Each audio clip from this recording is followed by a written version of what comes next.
Yang Nabi khawatirkan itu adalah umat yang tak mampu memanage kekayaannya. Jadi Anda mau tugas jadi udara, darat, lautan, bekerja apapun, kalau Anda mengaku muslim, ingat Allah. Sejak langit dan bumi diciptakan, desain kehidupan itu setahun 12 bulan. Kalau Anda ingin tahu ketentuan yang lurus dalam agama, dalam konteks ini disebut din. Din itu yang menunjukkan pada kebaikan. Din itu yang mengatur supaya tertata. Kenapa din itu dinamakan dengan din, kemudian disebut dengan Islam? Inna dina indallahil. Seakan memberikan kesan Islam itu bukan cuma agama. Agama itu kan bahasa Sanskerta, tidak rusak kan? A-nya tidak, agama itu rusak, menjaga supaya tidak rusak. Nah, din itu maknanya lebih daripada itu. Kenapa disebut Islam? Ingin memberikan kesan ketika Anda mengaku muslim, agama Anda apa? Islam. Itu bukan sekedar nama. Tapi dengan Anda menjadi muslim, mengikuti tuntunan Islam, maka menjaga Anda supaya hidupnya tertata. Supaya terarah, hidup berkualitas. Makanya orang dulu masuk Islam itu hidupnya lebih berkualitas, lebih baik. Silahkan cek. Kalau dia penuntut ilmu, pasti ilmunya meningkat, jadi lebih pintar, bahkan jenius. Kalau dia pebisnis, pasti ketika masuk Islam, dia tidak akan pernah kaya. Pasti. Tapi akan menjadi pribadi yang kebangetan kayanya. Betul, standar. Itu pebisnis muslim itu kalau dagang nggak pernah balik modal. Selalu balik untung. Betul. Kenal Abdurrahman bin Auf?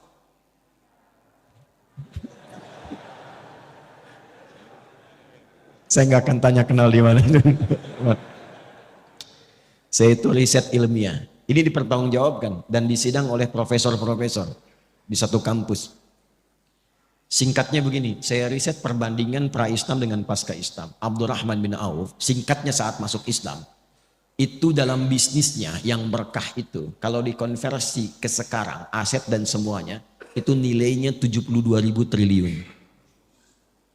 Elon Musk belum ada apa-apa. Dan baru turun kemarin jadi 2.800-an. Jeff Bezos 1.800-an triliun. Itu belum ada apa-apanya, baru kaya. Abdurrahman bin Auf itu kebangetan kayanya. Kebangetan. Kapaknya terbuat dari emas. Tapi masuk surga juga. Ya, daripada miskin gak jelas kan? Luar biasa. Jadi semua orang itu jadi orang hebat. Terus yang tadinya itu angkuh jadi orang yang tegas. Yang sombong jadi tawadu. Semua berubah. Itulah muslim.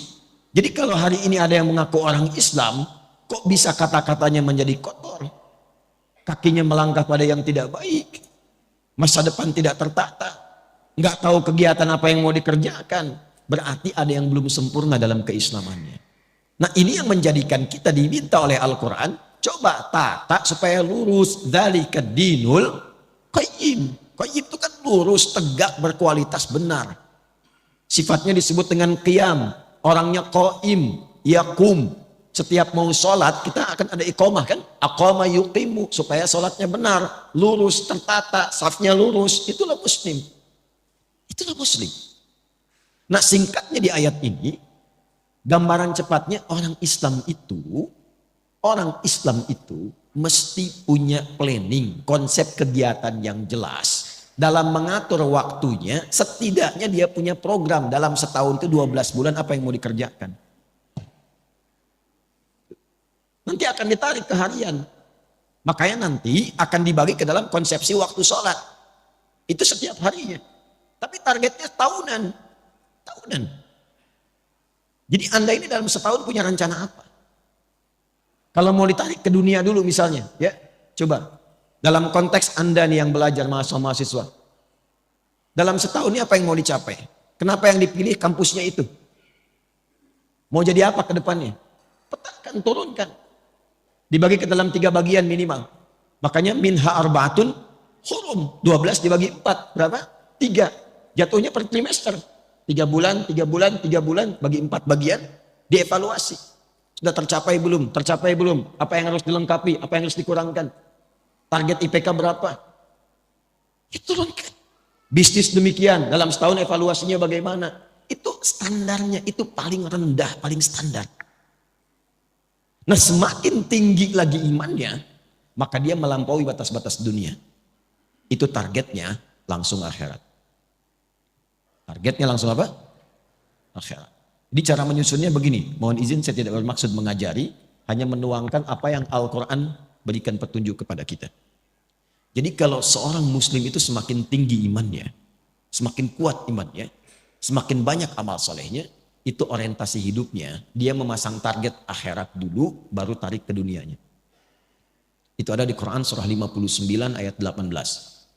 Ya ayyuhalladzina amanuttaqullaha wal tanzur nafsum ma qaddamat lighad. Ghad di situ akhirat. Ghad di situ maksudnya akhirat. Ya, saya terangkan dengan ilmu nahwu dulu supaya cepat ya. Ya, yaitu huruf panggilan disebutkan setidaknya 361 kali dalam Al-Quran. Itu memanggil yang mendekat, yang menengah dan jauh. Semua jarak, semua aspek. Jadi kalau Anda pergi ke Mekah, umrah atau haji, yang belum mudah-mudahan disegerakan. Insya Allah. Dan tidak cukup dengan amin, nabung. Ya. Anda ada kesulitan, pengen dimintai bantuan, bilang aja, ya, nengok semua tuh. Yang dekat, yang menengah, yang jauh. Ayyuha disebutkan 150 kali dalam Al-Quran. Ayyunya munada untuk menguatkan informasi, haknya mengingatkan tanbih. Kemudian alladzina disebutkan 1080 kali dalam Al-Quran, itu untuk memanggil semua tanpa kecuali, tanpa sekat. Mau laki-laki, perempuan, tua, muda, besar, kecil, melintasi status. Jadi Allah menginginkan semua hambanya tanpa kecuali. Yang punya jabatan, yang belum punya jabatan. Yang disebut kaya, yang disebut cukup, yang disebut ustadz atau jamaah, Allah nggak bedakan. Sepanjang engkau beriman, kata Allah, mesti punya visi hidup. Dan sepanjang engkau beriman, mesti ingat akhirat tempat pulang. Karena setiap kita pasti akan pulang. Setiap kita pulang, nggak ada yang nggak pulang. Karena hidup kita itu bukan di sini itu tugas. Pulangnya ke sini. Walal akhiratu khairul laka minal ula. Nanti ke sini. Ini bukan tempat kita di sini. Sadari itu, kita terus sedang bertugas. Fil ardi itu membawa misi, pulangnya akhir. Makanya disebut di Quran dengan mayyit. Quran surah 39 ayat 30, innaka mayyitun. Mayyit itu kalau pakai tasydid itu yang akan meninggal. Ya, yang akan wafat. Wafat itu gerbangnya, artinya menjalani masuk gerbang itu untuk masuk ke tempat yang baru, itu yang abadi. Sedikit-sedikit lompatnya. Ini ada mayit begini. Ada mayit, itu beda. Kalau mayit pakai tasydid itu masih hidup, tapi akan meninggal. Jelas? Yang akan meninggal. Apa yang menyebabkan dia kemudian meninggal? Ajal tiba. Quran surah 7 ayat 34. Walikulli ummatin ajal. Ketika ajal tiba, apa yang menjadikan kemudian dia wafat? Maut yang datang. Ini semua yang terkorelasi. Ketika datang maut, dia mengambil tasdidnya nih. Ini bukan ilmu takatik ya. Ini seakan ini rohnya ini diambil, maut. Siapa yang ditugaskan? Malakul maut. Quran surah 32 ayat 11. Qul yatawaffakum malakul mautil ladzi wukila bikum. Maut. Ketika ini diambil jadi sukun. Nah kalau sudah mayitun meninggal. Kenapa pakai sukun? Sukun itu dari kata sakinah. Sakinah itu tenang. Usahakan kalau meninggal itu usahakan yang tenang. Yang nyaman. Yang husnul khatimah. Ya ayyatuhan nafsul mutmainnah. Hei jiwa-jiwa yang tenang. Ya makanya dulu orang Jepang saja waktu bikin film kartun itu dan ditulis dalam tadinya komik ya, Susuke Watanabe itu 96 pernah membuat komik namanya Dragon Ball itu yang kemudian difilmkan. Itu kalau Piccolo di Kamehameha sama Son Goku kemudian mati, di atasnya ada bulatan kan. Pernah inget gak? Saya nggak suka film, nggak suka nonton, cuman saya suka riset kenapa begini, kenapa begitu. Bayangkan orang belum beriman saja sudah sadar. Kalau mati itu ada bulatan di atasnya tuh. Sukun. Semakin tinggi imannya dan dia sadar, Ya ayyuhalladzina, pakai alladzina. Kita ini akan wafat. Dipanggil oleh Allah imannya. Dipanggil, harus punya visi. Baik engkau yang merasa imannya itu, maaf, lemah sehingga jauh dari Allah. Ya, kan orang lemah itu kalau lemah iman, rasanya malu kalau mau ibadah, seakan jauh. Ya kan? Mau ngaji malu, mau ke masjid malu gitu ya. Ada yang standar menengah, standar. Ada yang kuat, saking kuatnya, Masya Allah cepat. Ilustrasi gampangnya, itu waktu sholat. Kalau ingin kita mengukur tingkat kekuatan iman, gampang, cek dalam sholat. Itu standar Quran. Quran surah ke-8 ayat kedua. Innamal mu'minuna alladzina idza dzukirallahu wajilat qulubuhum. Sungguh insan beriman itu bisa dicek standarnya. Kalau disebutkan nama Allah, ada getaran dalam jiwanya. Konfirmasi iman. Nah, Allah menyebutkan namanya itu lewat muadzin dalam adzan, dipanggil. Adzan itu adzan dari kata udhun, telinga. Kenapa disebut adzan? Karena lafaz ini satu-satunya yang akan sampai ke telinga 24 jam berputar. Diperdengarkan nama Allah setiap berganti waktu. Baru bangun disebutkan. Siang disebutkan, sore disebut, sampai malam. Untuk dilihat standar iman dalam sehari itu bagaimana kualitasnya. Karena kata Nabi, nanti ada yang yusbihu mu'mina wa yumsi kafira. Paginya kuat, sorenya lemah, bahkan ada yang kufur. Allahu Akbar, Allahu Akbar. Ya, kita ambil misalnya duhur jam berapa? Subuh tadi jam berapa? 4.24, 4.22 terjadi perbedaan pendapat. Ya kita ambil pas dekat komat lah 4.25 misalnya. Nah ini kalau azan 4.25, Allahu Akbar, Allahu Akbar. Anda langsung sadar, ya Allah azan, saya siap-siap. Nah itu kualitas imannya standar.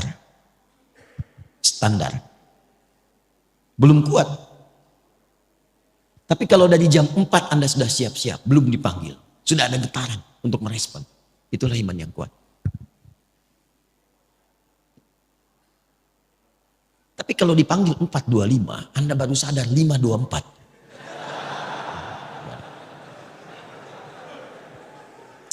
Nah ini yang dimaksud. Tapi ketika berbicara tentang visi dan misi hidup, Allah tidak bedakan. Dipanggil semuanya. Hei baik yang merasa imannya masih lemah, yang menengah ataupun yang kuat. Itu Masya Allah. Allah panggil semua dengan engkau mengerjakan ini. Yang lemah akan jadi kuat, yang kuat semakin rekat, dan yang menengah akan semakin dekat dengan Allah Subhanahu wa Ta'ala. Wal tanzur nafsum ma qaddamat. Engkau harus punya visi untuk pulang. Jangan-jangan dunianya nyaman, akhiratnya terancam. Maka cara menyusunnya begini. Nah ini yang paling penting. Kalau kita ingin menjalani aktivitas dunia, supaya nyaman, jadi apapun silakan. Ini tidak merubah status Anda. Yang wali kota tetap wali kota. Yang camat tetap camat. Yang dosen tetap dosen. Nggak berubah. Tinggal Anda ingin upgrade atau tidak. Saking pentingnya bunyi itu ya.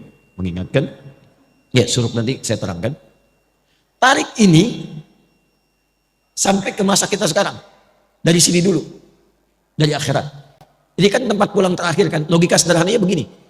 Kalau kita ingin menempati tempat untuk pulang yang terbaik, sekarang sedang kita beraktivitas, berarti kita siapkan kan?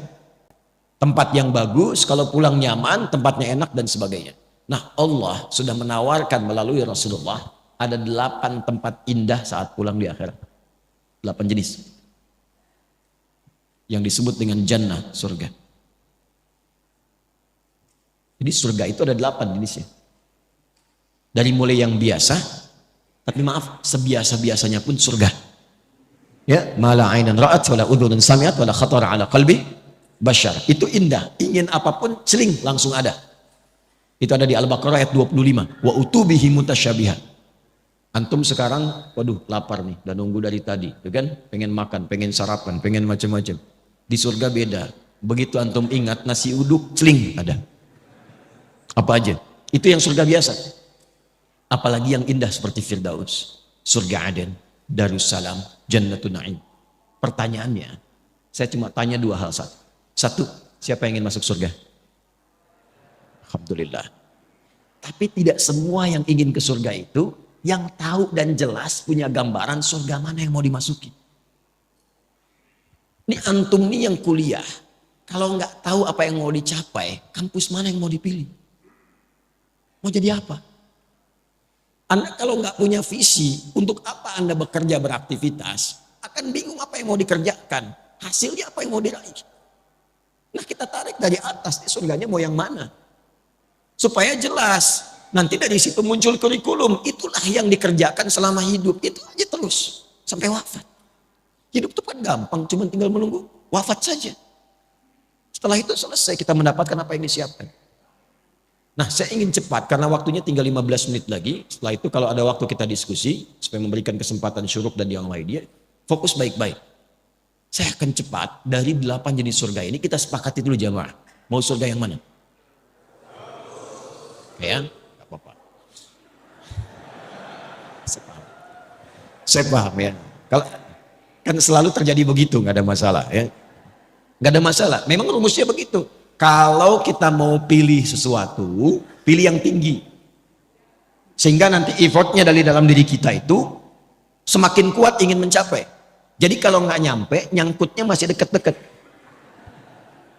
IPK 4, target belajarnya itu kuat. Kalau nggak nyampe, nyangkutnya ya 3,9, 3,8. Jadi kalau mau target surga, targetkan yang tinggi. Sebab kalau yang biasa-biasa, yang penting ke surga ya nggak apa-apa. Kalau nggak nyampe, nyangkutnya di mana?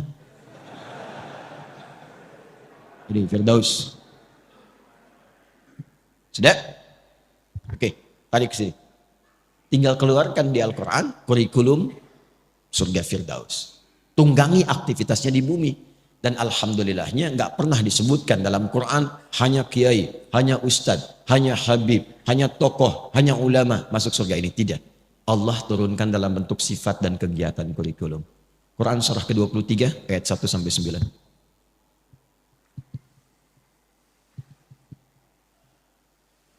Qad aflahal mu'minun alladzina hum fi salatihim, terus sampai Anda dapatkan, perhatikan, ulaika humul warithun alladzina yarithuna al-firdausa hum fiha, dan itu pakai alladzina, semua berpeluang masuk ke surga situ. Bahasa bebasnya begini, ada calon penghuni surga Firdaus yang sedang beraktivitas dan berpetualang di bumi. Siapa mereka itu? Diturunkan sifat kurikulumnya. Satu, yang sholatnya khusyuk. Sholat khusyuk. Jadi bukan sekedar sholat. Surga biasa, yang penting sholat. Yang penting sholat. Surga Firdaus, sholatnya dinaikkan kualitasnya khusyuk. Anda bisa menjadi pejabat silahkan. Presiden, gubernur, bupati, wali kota, camat, lurah, RW, RT dan sebagainya silahkan. Tapi kalau pengen ke Firdaus, Anda mesti sholat. Ke surga Firdaus itu ditentukan bukan dengan jabatan dunia, tapi dengan kualifikasi ini. Dan sholatnya mesti khusyuk. Jelas di sini. Kemudian walladzina hum 'anil lagwi mu'ridun. Menata diri supaya bermanfaat. Yang tidak penting tidak dilakukan. Bicara yang penting. Yang nggak penting diam. Lihat yang penting-penting. Yang nggak penting nggak harus dilihat. Dengar yang penting-penting, yang tidak penting tidak harus didengar. Sampai ke ujung kaki. Nah, kalau sudah paham ini, tunggangi menjadi sifat kegiatan. Kalau sudah kita tunggangi sampai wafat, sabar sampai meninggal. Insya Allah, ini siap. Walladzina hum lizzakati fa'ilun. Dia pun bekerja, itu untuk mewujudkan targetnya ini, ke Firdaus. Jadi dia berusaha itu untuk mendapatkan harta, capaiannya bukan kaya. Makanya komen Nabi, dan ingat ya, kalau Nabi sudah komen itu, kita umatnya langsung like, share, and subscribe. Gak usah ditawar. Komen Nabi sederhana. Kata Nabi itu gini, au kama qala, kaya itu biasa bagi umatku. Jadi Nabi memandangnya biasa. Karena sifat dunia itu ya kecil sekali gitu. Biasa. Yang Nabi khawatirkan itu adalah umat yang tak mampu memanage kekayaannya. Nah, calon penghuni surga Firdaus ini, dia pun kalau berbisnis, berdagang, berusaha untuk kaya, bukan sekedar kaya, kayanya itu untuk beramal, lizakat, minimal untuk zakat. Jadi bukan untuk memenuhi dunianya. Dan ketika Anda mengejar akhirat, dunia pasti ikut. Demi Allah saya katakan, Anda kejar akhirat, dunia pasti ikut. Nggak ada ceritanya orang mengejar akhirat kehilangan dunia, itu nggak ada. Dan itu akan sesuai porsinya dengan kebutuhannya. Saya tanya Anda, zakat itu berapa persen? 2,5%. Itu yang standar ya. Standar pokok, 2,5%. Ya Allah, hamba sudah berusaha sholat semaksimal sampai hidup saat ini. Hamba ingin menaati-Mu ya Allah. Berikan kesempatan untuk bisa berzakat selama hidup. Hamba tidak minta banyak ya Allah. Hamba ingin surga Firdaus, setidaknya berikan kesempatan 25 juta aja bisa zakat. 25 juta aja bisa zakat. Zakat 25 juta. Tapi kan Allah kasihnya 1 miliar. 2,5% dari 1 miliar berapa? 25 juta kan? Jadi ketika Anda minta 25 juta untuk zakat, Allah kasih 975 juta lebihnya. Itu konsep dasarnya. Jadi kalau Anda niatkan yang bisnis, yang kerja untuk menaati Allah, untuk ibadah, mengikuti pedoman Rasulullah, dunia ikut. Nanti lebihnya tinggal dibagi untuk keluarga yang dekat, keluarga menengah, keluarga jauh. Disinilah muncul skema infak namanya. Diatur kebutuhan Anda berapa, lebihnya itu untuk beramal. Makanya kita pandai-pandai melihat Allah titipkan apa kepada kita. Cuma 4 pilihannya. 1 ilmu, 2 harta, 3 kedudukan, 4 tenaga. Dan keempat-empat ini contohnya sudah ada pada kepribadian para sahabat ketika belajar dengan Nabi. Dan Nabi mengakumulasi semuanya. Jadi ketika Anda dititipkan pengetahuan, ilmu, mau jadi apapun. Maaf, ustadz, dosen, macam-macam. Nah, pertanggungjawaban pertamanya itu pertanyaannya bukan seberapa besar gelar Anda. Berapa banyak ilmu itu yang telah mengenalkan Anda dengan Allah. Kan jelas, itu setiap bangun loh standar. Jadi kalau kita bangun tidur, itu langsung ditanya ya pada diri kita melalui hadis Nabi. Sampai bangun itu sudah seberapa dekat dengan Allah. Ingat Allah enggak? Itu ada di Abu Daud nomor hadis 1367. Silahkan dicek. Dari Ibnu Abbas radhiyallahu taala anhuma. Itu kata beliau kalau Nabi bangun dari tidurnya, kana Nabiyyu sallallahu alaihi wasallam idza istaiqadha bin naumihi fajalasa. Kalau Nabi bangun dari tidur duduk dulu. Enggak langsung, jangan langsung beraktivitas, duduk supaya tenang. Wa masaha bi yadihi min athari naumih. Kemudian menghilangkan bekas ngantuknya dengan tangan yang bersih ya. Karena nanti ada hadis lain kalau menduga tangannya kotor cuci dulu. Karena engkau tidak tahu kemana tangan itu berkelana saat tidur. Setelah sadar baru baca. Apa yang dibaca? Sebelum doa itu ada bacaan dulu wa qara'a khawatim surah Ali Imran dan membaca 11 ayat terakhir surah Ali Imran. Surah itu kurikulum hidup yang menyadarkan jangan sampai bangun dan beraktivitas Anda tidak kenal Allah. Apapun profesinya. Inna fi khalqis samawati wal ardi wa ikhtilafil laili wan nahari la ayatin liulil. Siapa ulul albab itu? Alladzina yadhkuruna Allah qiyaman wa qu'udan wa 'ala wa yatafakkaruna fi khalqis samawati wal rabbana ma khalaqta hadza batila subhanaka faqina. Jadi Anda mau tugas jadi udara, darat, lautan, bekerja apapun, kalau Anda mengaku muslim, ingat Allah.